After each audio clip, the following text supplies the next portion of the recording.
ko sa ating lahat ay gawin din natin magsakripisyo para sa ating kapwa, gaya ng ginawa ng ating Panginoon para sa ating mga sarili. Amen po ba yun? Kaya sa pagkakataong ito, tatawagin ko po si kapatid na Lorna sa umagang ito na sa tuwing nagbabahagi po siya, lahat po na nagbabahagi, kaupulan yung damdamin na napakasarap damhin sa bawat isa, yung makatotohanan ng pagbabahagi kung sino sila noon at sino sila ngayon na tinanggap ang ating Panginoon sa ganun kaikling panahon. Amen po ba yun? Nasa pamagitan ating mahal na Apo Kunching, sa dakong ito, ay nakadama po siya ng kabutihan ng ating Diyos. Kaya sigurado po ako, mayroon na rin katangian siya na taglay ng ating Panginoon upang maisiwalat sa inyong lahat kung paano niya itong ginagamit sa pang-araw-araw niyang buhay.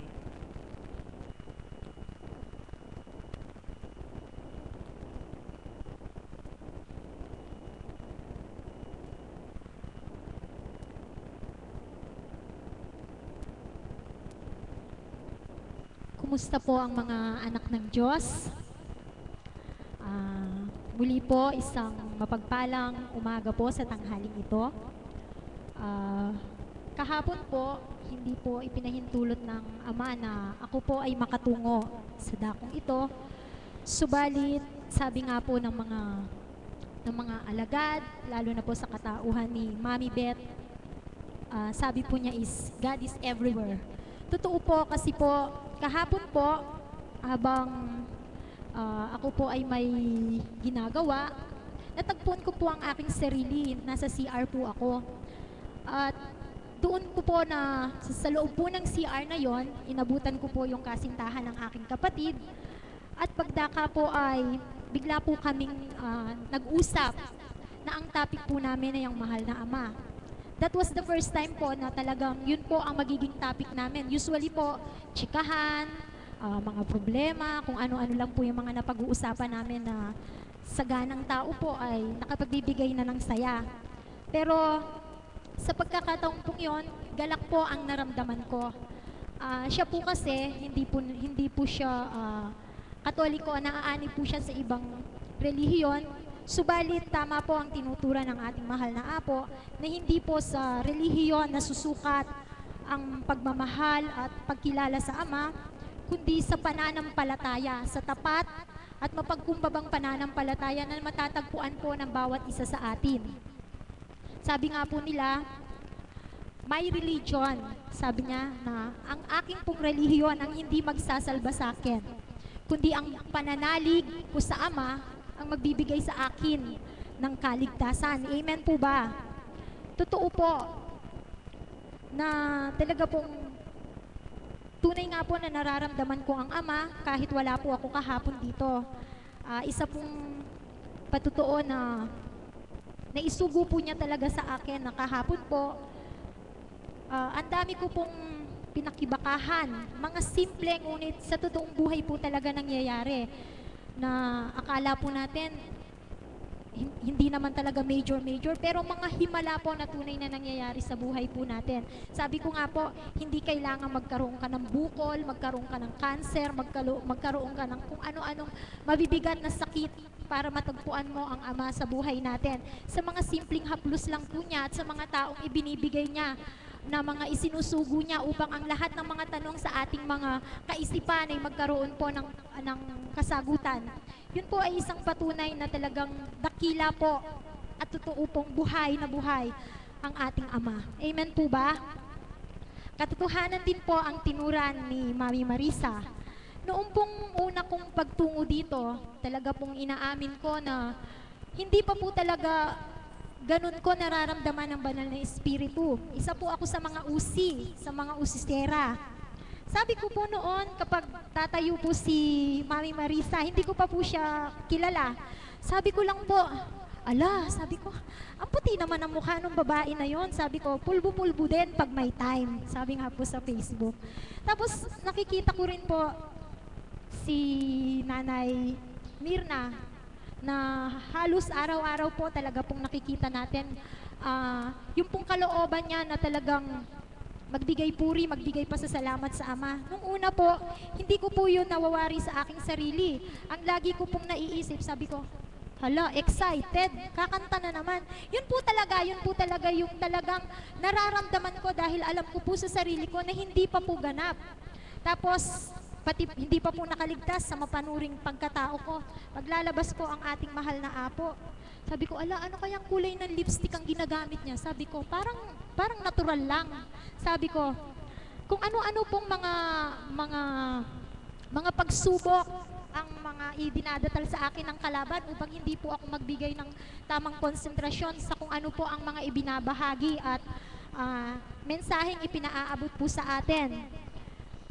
Lagi ko rin pong nakikita si Tita Glo na pag kumakanta po siya, sabi ko, ang galing namang kumanta niya. Sabi ko, yung boses niya, ang galing, yung timing niya sa organ, ang galing. Sabi ko, pag uwi ko po ng bahay, haharap po ako sa salamin. Yung pong gesture niya, yung pong flow ng boses niya, ginagaya ko po.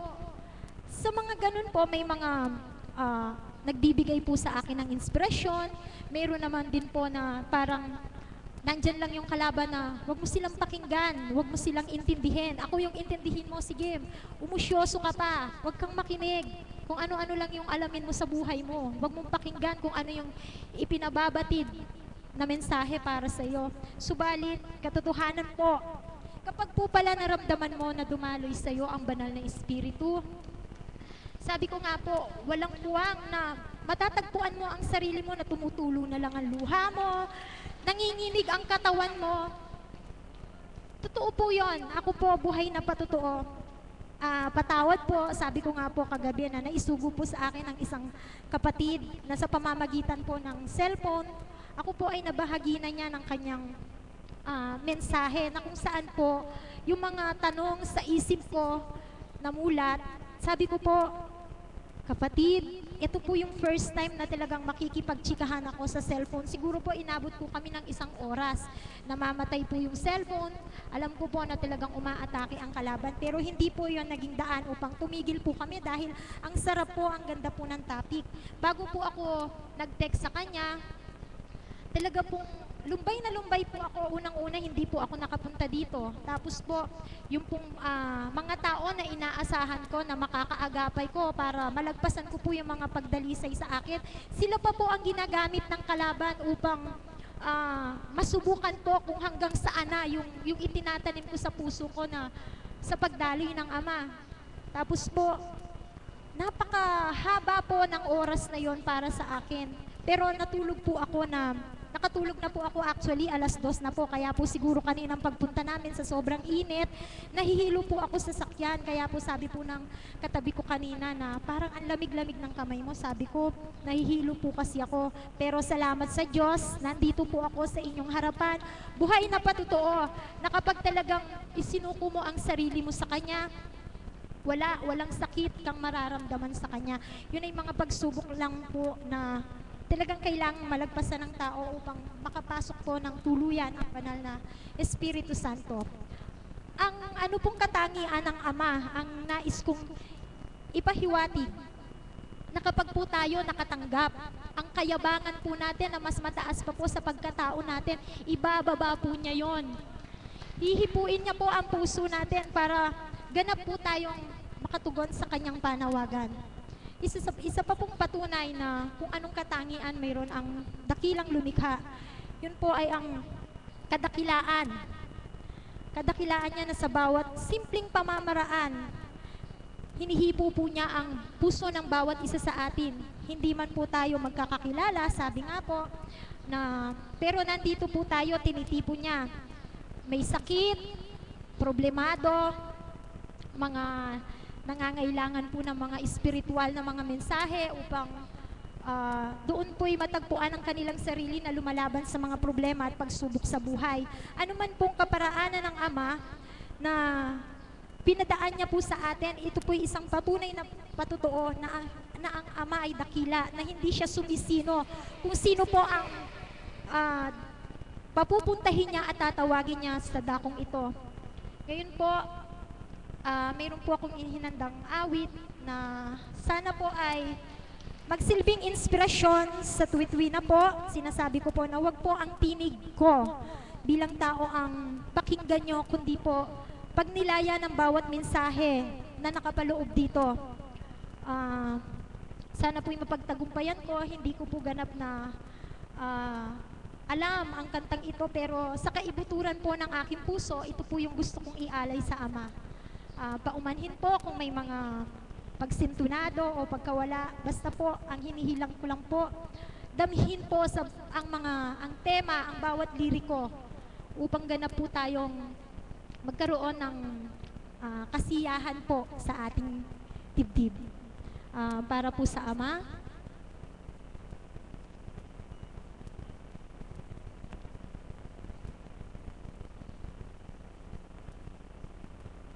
Dakila ka man, o sa akin, banal na dapat sambahin. Pag ikaw ay wala sa aking piling, ano ang gagawin? Ang yaman ay di kailangan kung wala ka, o Amang banal. Sa mundong ibabaw, wala kang kapantay, dakila ka, Ama. Mula nang isilang at magmalay, ikaw aking Ama, aking gabay sa landas ng buhay. Sa bawat pagsubok, gumagabay kapag lumuluha ang mahal mong anak, ika'y dumarama. Pag may lumbay, papawi, puso mo ay hahaplusin. Pag may pagdalisay sa anak mong giliw, ika'y papangkuin. Ang mga salapi, mga karangalan, kay daling hanapin sa balat ng lupa ay matatagpuan. Ngunit sa ating Ama, pag nawalay, upang makita mo, upang madama mo, muli kang magnilang. Dakila ka man, o sa akin, banal na dapat sambahin. Pag ikaw ay wala sa aking piling, ano ang gagawin? Ang yaman ay di kailangan kung wala ka, o Amang banal. Sa mundong ibabaw, wala kang kapantay, dakila ka, Ama. Muli po, purihin, pasalamatan at dakilain po ang banal na Ama na sa atin po ay may likha. Muli po, isang banal at mapagpalang umaga po sa tanghaling ito. Salamat, anak, sa napakagandang pagbabahagi at pag-awit na kung atin pong dinamang lahat at inari niyo po na ang tunay na Ama ay nasa inyong harapan. masasambit nyo na lahat ng inyong kailangan. Amen po ba yun? Sapagkat sa bawat araw, sa dakong ito, walang panghahawak kundi ang kayang gawin ng Diyos. Kung paanong tinutunan ni kapatid na Lorna, na ang kababaan ay kailangan taglayin. Yun ang katangian ng ating dakilang Ama, ng Kristo, na dapat ay taglayin din ng mga anak ng Ama upang ang pakinabang na mula sa Ama ay tayo makinabang din. Amen po ba yun? Sapagkat sa bawat araw, sabi ko nga kanina, sa tuwing ako'y naliligo, nagbubuhos po ako ng shower, ano po. Sabi ko, Ama, bakit sa ganitong pagkakataon, isinisilid mo sa akin kung kailan na sa ganitong, yung napapaliguan ko buong katawan ko. Alam niyo po kung anong sambit niya? Yan ang patotoo ko sa iyo, anak. Bawat araw ay hinuhugasan ko kayo ng aking salita. Sa ganitong pagkakataon. Isa ng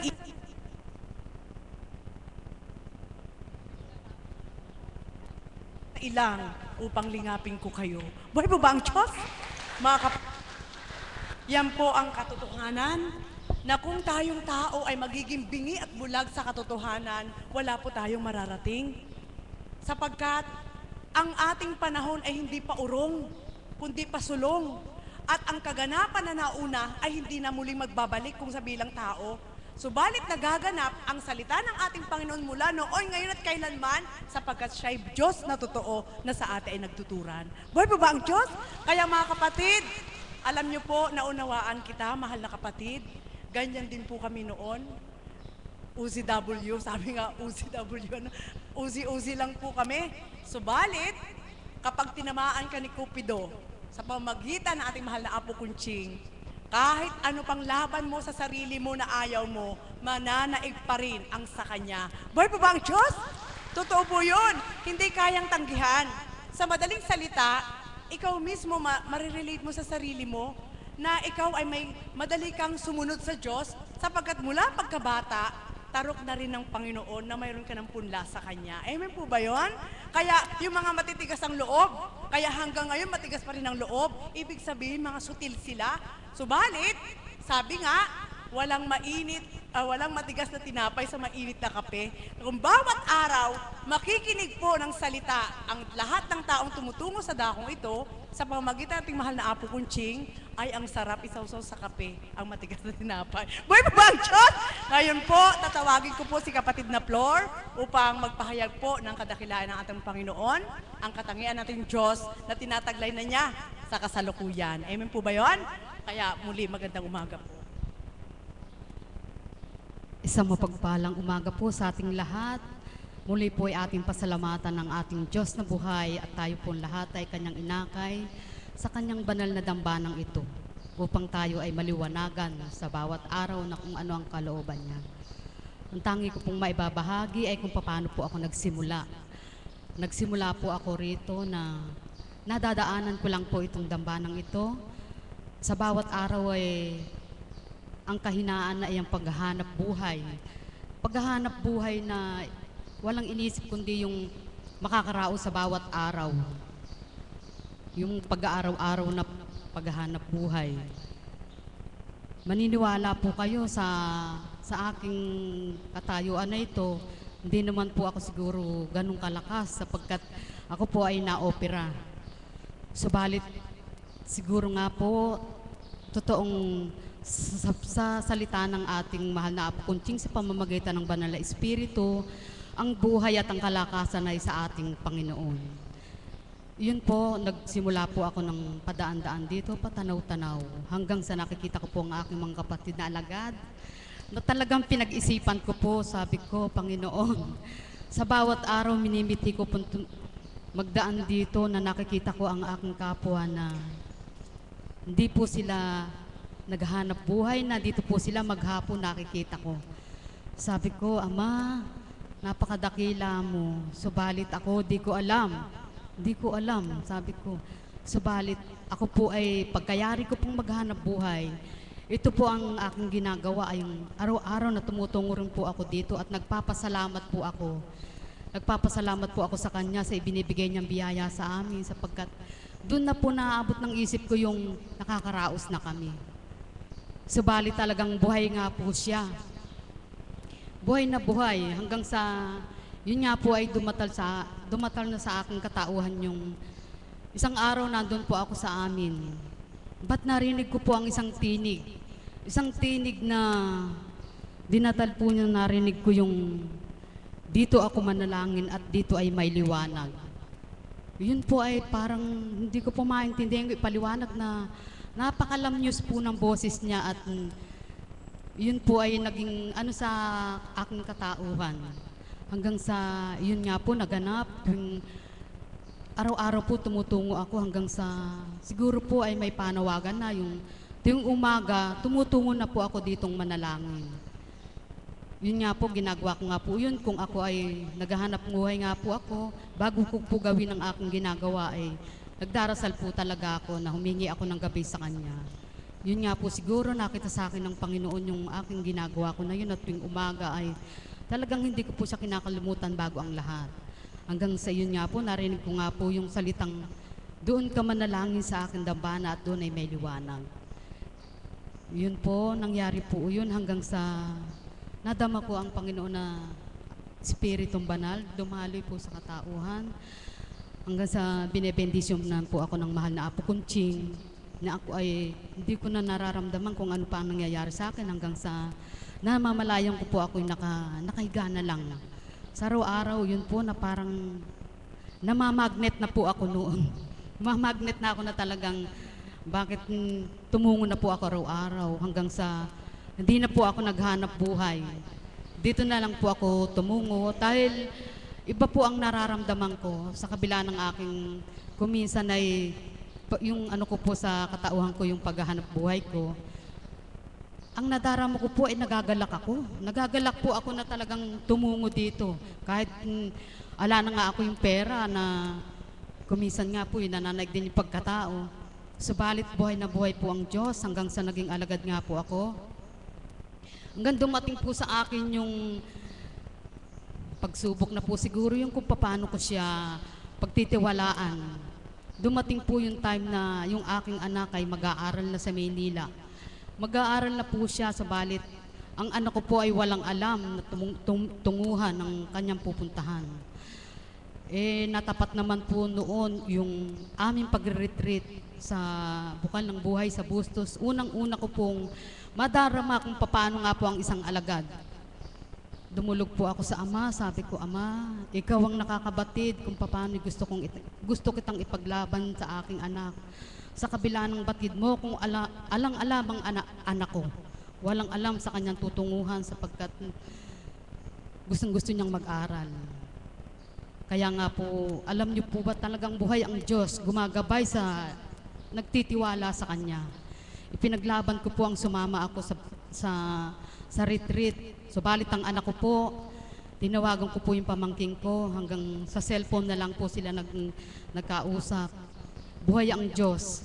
Buhay na buhay siya. Talagang ipinakita niyang, nandun po ako sa retreat, na lagi ko siyang idinudulog. Na sana'y huwag siyang magalit sa akin sa bilang ina, na unang-unang pagkakataon kung paano ko ipakikita sa kanyang, sasamahan ko siya sa kanyang pupuntang eskwelahan. Ganun pa man po.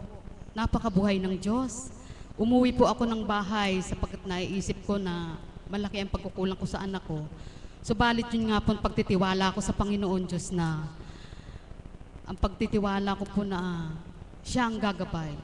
Alam niyo po ba, pagdating ko ng bahay, sa isip ko, sabi ko, Ama, gabayan mo po ako. Alam niyo po ba ang anak ko, siya ang nagbukas ng pinto at galak na galak po niya akong sinalubong, kabaliktad po sa aking iniisip. Galak na galak po siya, ang pinasabi niya po sa akin, Nanay, alam mo ba, nandun ako sa eskwelahan, merong gumabay sa akin isang nanay, sabi niya, at itinuro niya sa akin ang aking gagawin. Di po ba buhay ang Diyos? Buhay na buhay siya. Doon ko po talaga noon nagsimula ang pagtitiwala na siya ay kumikilo sa bawat nagtitiwala sa Kanya. Hanggang sa maraming paraan po na dinalisay ako ng Ama dahil sa pamamagitan ng aming pagkukulang sa aming pangangailangan. Subalit, marami po siyang ipinakita sa aking buhay na buhay siya. Hanggang sa akin pong, ito po kasi ang dinadatal, ibahagi ko daw po yung pong, ang anak ko po ay aalis na, 2 oras na lang. Ala pa po kaming hawak na pera. Saan, hindi po ba bilang isang magulang, magugulo ka na, magpapanik ka na kasi anak mo aalis. Meron po kasing isang salusalo sa aming bahay, sa bahay pari. Kahit po kaharap ko ang aking mga kapatid, hindi po ako nagsasalita, hindi po ako, basta po't nanahimik ako. Ang isip ko po ay ang Panginoon Diyos na hindi niya ako pababayaan. Kahit po, meron po akong kapatid na may kakayahan, hindi ko po ibinuka ang labi ko sapagkat ang pagtitiwala ko sa kalooban ko, sa isip ko, ang Panginoon Diyos ang gagabay sa akin. Subalit, totoong buhay siya. Alam niyo po ba, 2 oras na lang aalis ang anak ko, wala pa kaming pera. Ala pa po siyang dadaling pera, dadaling allowance niya o yung pambayad niya. Alam mo po, dumulog po ako 3:00 ng hapon. Dumulog po ako sa kanya. Ama, ikaw ang aking gabay at patnubay, batid mo. Ang aking pinagdaraanan sa pangarap ko sa anak ko ay makapag-aral siya. Subalit, ikaw ang aking inuuna sapagkat nananalig akong hindi mo ako pababayaan. Buhay po ang Diyos. 2 oras na lang aalis ang anak ko. Pagkayari ko pong dumulog, sabi ng anak ko, nanay, gusto ko ng halo-halo. Sabi ko, hindi ko pinadama sa anak ko na ayaw kong siyang bigyan dahil magagastos ka pa ba, wala tayong pera. Ganun po ang binigay ko po. Alam niyo po ba, pagbalik ng anak ko, nakangiti. Nakangiti po siya at sabi niya sa akin, nanay, luluwas na ako. Sabi ko, paano kang luluwas? Wala nga tayong pera. Binigyan na po ako ni tita ko na para ako'y makaluwas. Hindi po mabuhay ang Diyos, hindi po ng Panginoon Diyos kung paano ang anak ko ay makaluluwas dahil alam ng Diyos, nadadama niya kung ano ang aking kailangan para sa anak ko. Marami po ang pagtitiwala na doon po yung nagtiwala po ako, talagang hanggang sa ngayon po, buhay po siya. Hanggang sa ngayon po ay hindi niya kami pinababayaan. Sa kabila ng wala namang pong permanenteng hanap buhay ang kabiyak ng puso ko. Buhay siya, kaya po tayo, huwag po tayong mawawala ng pag-asa sa bawat araw po na pagtungo natin. Talaga lang po na kailangan tao sa puso natin ang ating pagdulog sa Kanya. Yun lang po at maraming salamat. Maraming salamat, mahal na kapatid. Kayo po, baka may mga problema kayo dyan, nakagaya ng sa kapatid ko. Dumulog lang po kayo sa mabathalang awa at ipagkakaloob niya ang katapatan ng kanyang pag-aalay. Amen po ba yun? Hindi siya bababa para sabihin sa yung eto anak, yung para sa'yo. Kundi gagamit din po siya ng tao na kagaya natin na ang puso ay maaaring haplusin ng ating Panginoon upang ipadama sa isang tao na siya'y bumaba para sa'yo. Amen po ba yun? Buhay po ba ang Diyos? Kaso lang po, kapag nangyari na po sa ilan at sa ating lahat, minsan napuputol hanggang doon na lang. Bakit po kaya nagaganap yun? Sapagkat ayaw nilang ibahagi yung gusto ng Diyos para sa buhay nila. Amen po ba yun? Sa madaling salita, sa pagbabahagi ng aking kapatid, pagtitiwala sa Diyos, kagaya ng pagtitiwala ng Kristo sa kanyang Ama. Kaya siya nakatupad. Amen po ba yun? Pagtitiwala, pagpapakababa, kagaya ng tinura ng ating kapatid na Lorna, mga katangian ng Kristo na kailangan taglayin ng bawat isa, hindi man buong buo. Subalit ang ating Ama ay mahabagin at maawain, at ang kanyang hatol ay pantay, ang kanyang timbangan ay gayon din. Kaya hindi mo maaaring malaki ang binigay ko, kailangan bigay mo rin sa akin ng masigit pa doon, hindi ganun si God. Amen po ba yun? Kahit karampot pa yan, kapag tapat sa puso mo, bibigyan kanya ng pagkakataon upang makilala mo siya. Amen po ba yun? Sa pagkakataong ito, hindi maaaring lumagpas ang araw na ito, hindi ko siya tatawagin sapagkat sobrang galak ang kanyang nadama. Nasabi nga, naglalakad pa lang kayo, oo na. Tatawagin ko po si kapatid na Bioli Chongson. Amen po ba yun? May pagkabula ba ang salita ng Diyos? Wala.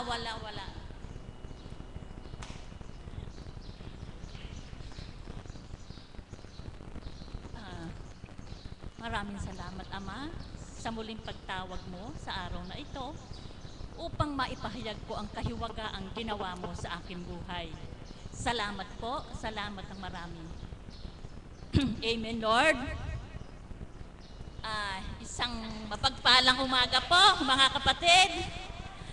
Sobrang galak nga po ang nadadama ko sa araw na ito, sapagkat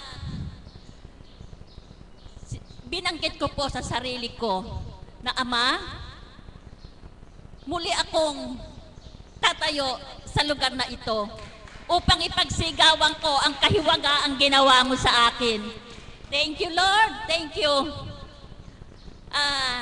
Ito na nga po, ang muli kong pagbabalik upang ipahayag ang kahiwagaan ng Panginoon. Masyado pong ang aking sarili, sapagkat yung kagalakan na nadarama ko ay napakahirap ipaliwanag. Sapagkat tunay na tunay po ang ipinahayag ng ating mahal na Apo. Sapagkat nawalan ako ng takot at pangamba sa kadahilan ng ipabless ko po ang aming mga papeles. Tinuran ng mahal na Apo, Anak, walang itatanong sa inyo na napakarami at hindi kayo hahanapan ng mga yaman na kailangang isagmit nyo para kayo mabigyan ng bisa. Tinuran ng mahal na Apo at aking pinanaligan ang salita ng banal na Espiritu sa pamamagitan ng ating mahal na Apo na ginagamit ng Ama upang patunayan sa inyong lahat ang kahiwagaan na kanyang ipinagkakalaob sa bawat isa sa atin. Ganyang kabuti ang Ama. Kahit tayo alam kong meron tayong pagkukulang, subalit hindi niya tinitingnan yun sa sobrang pagmamahal sa atin. Kaya kung minsan nasasambit ko sa aking sarili, nahihiya rin ako kay Lord, sapagkat batid ko na nagkukulang ako kung minsan at nagkakaroon din ako ng pagkakasala. Subalit sa kabila ng lahat ng iyon, ano ang binibigay niyang pagpapala? Napakarami po. Hindi po sa akin lamang, sa ating lahat na naririto, na nananalig at nananampalataya na mayroon tayong Amang nakatunghay sa atin sa lahat ng sandali. Batid niyang lahat ang ating pangangailangan. Kaya magtiwala lang po ng lubusan at eka nga po'y maging totoo tayo sa Kanya. Yung pagka mababa po hindi po natin panghihinayangan Yung mas mababa pa tayo, sige, bumaba pa tayo ng bumaba. Iyon ang gusto niya Sapagkat hindi ko naman po sinasabi sa sarili ko na ako banal na. Pero napatunayan ko po. Sapagkat ako pinanganak na ng ganito. Naaano ko sa sarili ko na ako kung ano lamang yung ipinapagkaloob niya sa akin lubos na po ang kasiyahan ko Hindi na po ako naghahangad o humihiling pa na kung ano-anong bagay. Kaya sa akin pong naranasan at talagang nagpalakas ng aking loob, ang pinanghawakan kong salita ng banal na Espiritu sa pamamagitan ng mahal na Apo.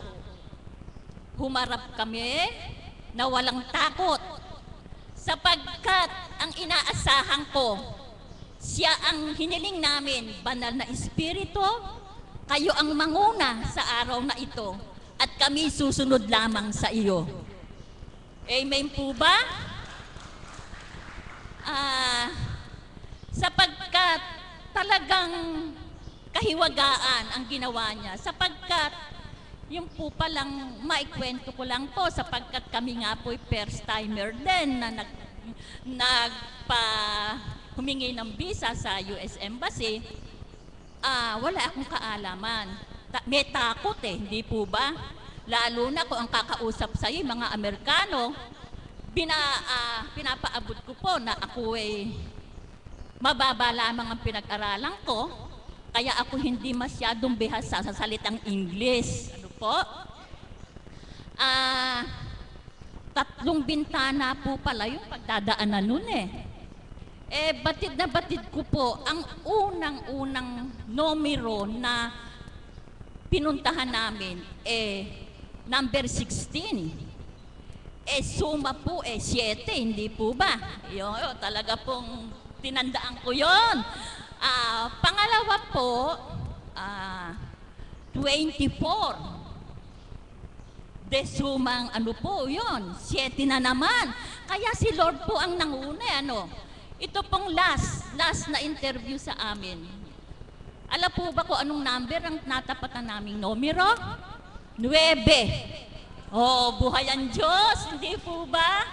Talagang napakabuhay po ang Diyos, Kaya po, ako po masabi ko lang po sa inyo kaya po ako napadako sa lugang ito Ako po nagkaroon ng nervyos.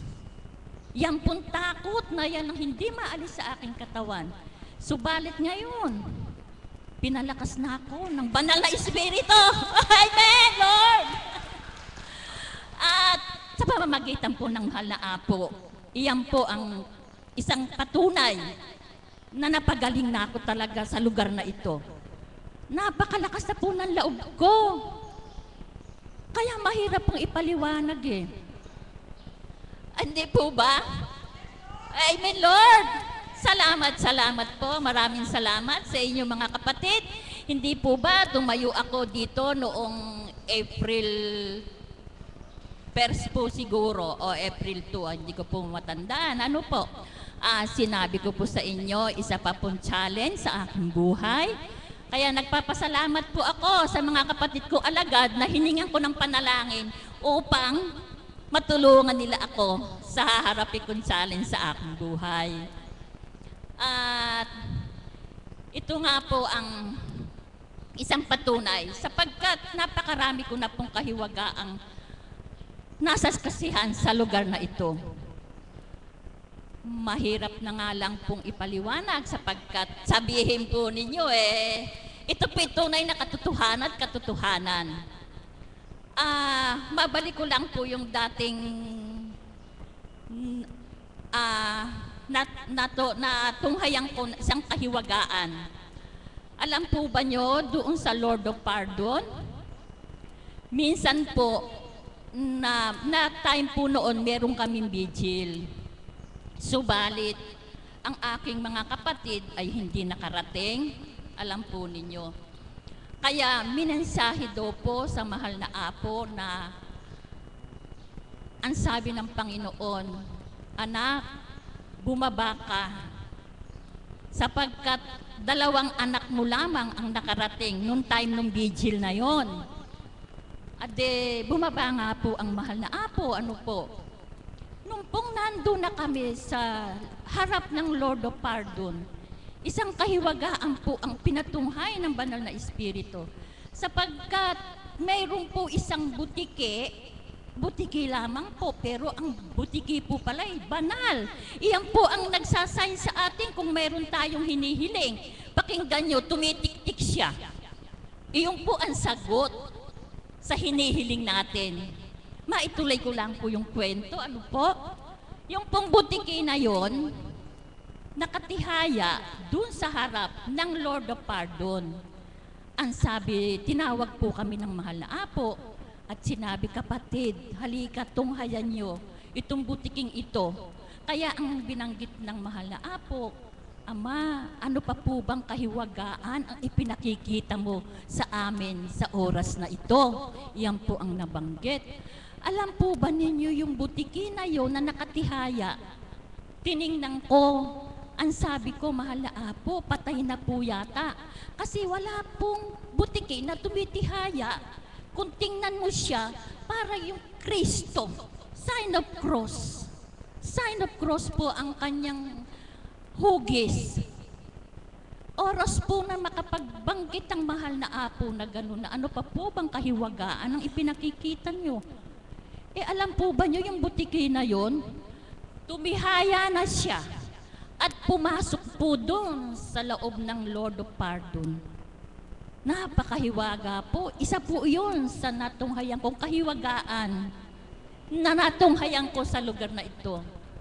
Subalit, kahiwagaan po sapagkat mula po nang mapunta ako sa dakong ito, mga kapatid, tunay po na pinagsisigawan po na buhay ang Diyos sa lugar na ito.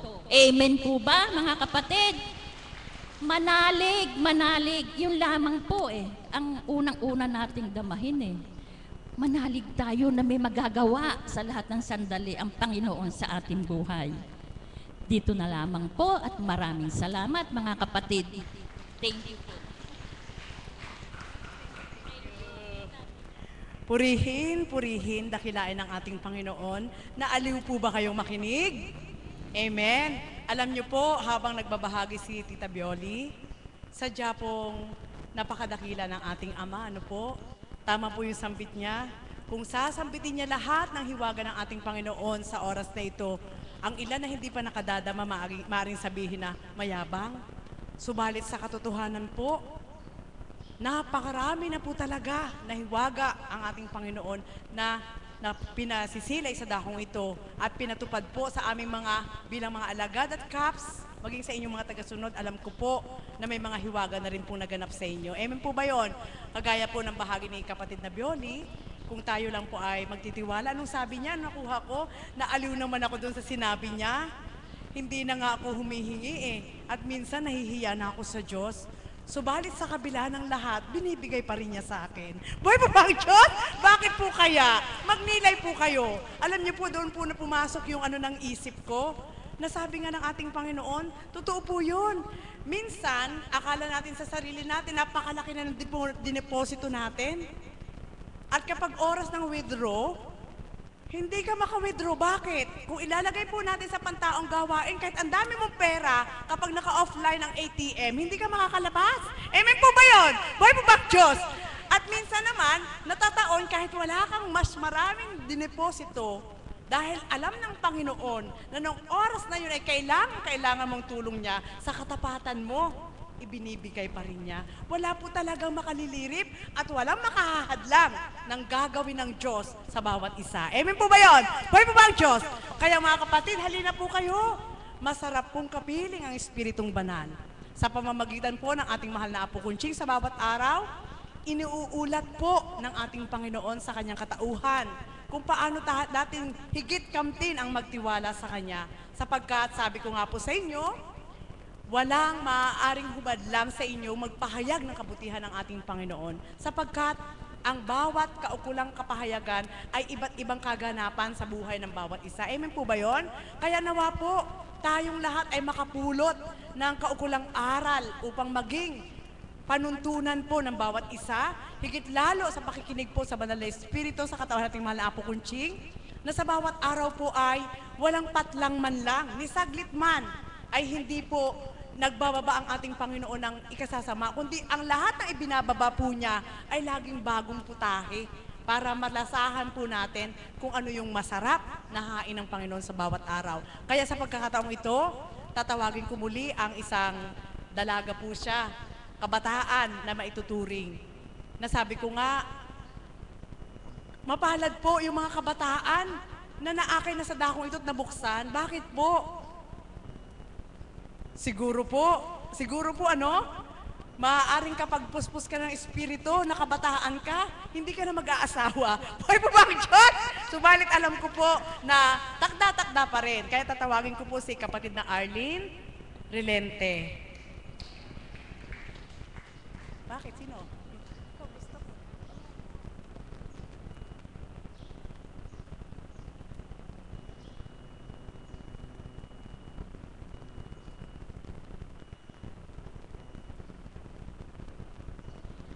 Isang mapagpalang umaga po sa tanghaling ito. Buhay po ba ang Diyos?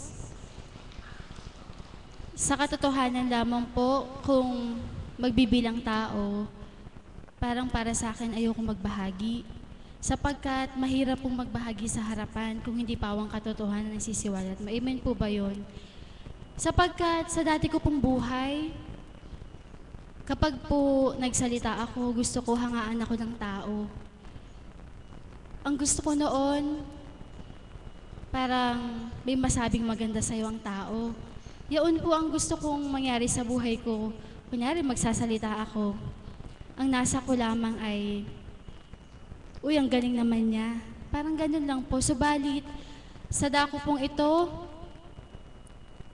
pinagsusumikapan at pinagsusumakitan ko po na ang kababaan po ng kalooban. Na titindig ka dito hindi para sa sarili mo, kundi para sa Diyos. Amen po ba yun? Sapagkat sadyang hindi ka mapaghaharian pag mataas ang kalooban mo. Sapagkat yaon po ako sa una kong buhay. Ang tingin ko sa sarili ko magaling, tingin ko sa sarili ko matalino. Masayang masaya ako kapag naririnig ko na ang galing naman ni Arlene. Subalit ngayon parang hindi yaon ang nananaig sa damdamin mo. So, ang nasa mo na lamang ay magaling ka sapagkat pinaghaharian ka ng Ama. Nagagawa mo ang mga bagay na hindi mo kayang gawin sa kalooban niya. Na sa dati mong buhay, akala mo nagawa mo yun hanggang ng ikaw. Subalit, salamat po sa Kanya na patuloy po niyang pinapaunawa ang kalooban niya na pinatatarok sa kaisipan mo at sa kalooban mo. Iyan po ang isang katangian na bagamat hindi pa po ganap na ganun kababa ang kalooban, subalit mararamdaman mo ang pagbabago sa sarili mo na binago ka ng Diyos. Na kung hindi ka nga po tatanggap, sadyang hindi ka magpapakababa sapagkat bilang tao, andun yung kataasan. Isa pa po na katangian na hindi man po ganap, andoon po yung pagpapatawad sa kapwa. Isa pong kaganapan, kahapon lamang po nung umuwi po ako, nagkaroon po ng pagkakataon na makapagbahaginan kami ng nanay ko. Kahapon lang po niya nakwento sa akin yung karanasan po niya sa tatay ko, kung papaano po siya nahirapan, nasakitan, ang kalooban. Bilang anak po, masakit. Subalit hindi po nanaig ang galit, hindi po ako nagdamdam, kundi nandoon po ang pangunawa na bahagi ng Ama ng lahat po ng kaganapan ay may dahilan. Kaya po sa kaganapang yaon, doon mapapatotohanan kung tuwiran ka nga bang nakakilala, sapagkat kung hindi mo kaya magpatawad, hindi ka pinaghaharian ng Diyos. Amen po ba? At sa mga simpleng bagay po na kung papaano, kapag may taong nanakit ng damdamin mo, paano mo nga ba mapapatotohanan na sumasayo ang Diyos? Na ang katangian niya ay maaari mo rin taglayin.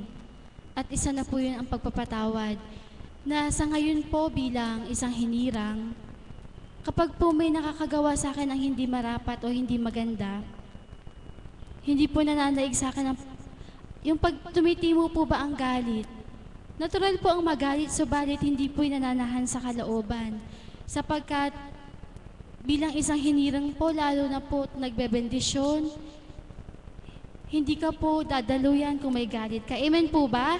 Kaya po, salamat po sa Ama, ganang pagkatao, hindi mo kayang taglayin ang lahat ng iyon. Subalit sa kabutihan niya, sa kapangyarihan niya, kung papaano mo siyang tinanggap, pahihintulutan po na ang katangiang yaon ay taglayin mo rin. Kaya't maraming salamat po sa ginamit ng ating Ama bilang ating mahal na Apo Kunching, sapagkat katotohanan po siya ang naging daan upang kung sino ako ngayon ay aking nakamtan. Yan lamang po at maraming salamat po. Maraming salamat, kapatid na Arlene. Tunay na buhay ang ating Ama, sapagkat sa dakong ito, kung tuwirang ang kababaan at pagsuko sa Diyos ay taglay po natin. Kagaya ng ginawa ng ating Panginoon sa kanyang Ama, kung paano niyang isinuko at binaba ang kanyang pagkatao para makatupad tayong lahat po, hindi lang hinirang, kundi maging kayo po, pasyente, tagasunod, tayong lahat sa dakong ito ay binibigyan ng pagkakataon ng ating Panginoon na mabago. Amen? Sa dakong ito, sa pamagitan ating mahal na Apo Kunching, sa pakikinig lang po at pagtanggap ng katotohanan na may Diyos na buhay sa pamagitan ng banal na Espiritu, tubirang naghahasik ng marapat upang tayong lahat ay maging karapat-dapat. Muli, magandang umaga po sa inyong lahat. Inaanyayahan ko po kayong tumayo at awitin po natin ang panalangin na itinuro ng ating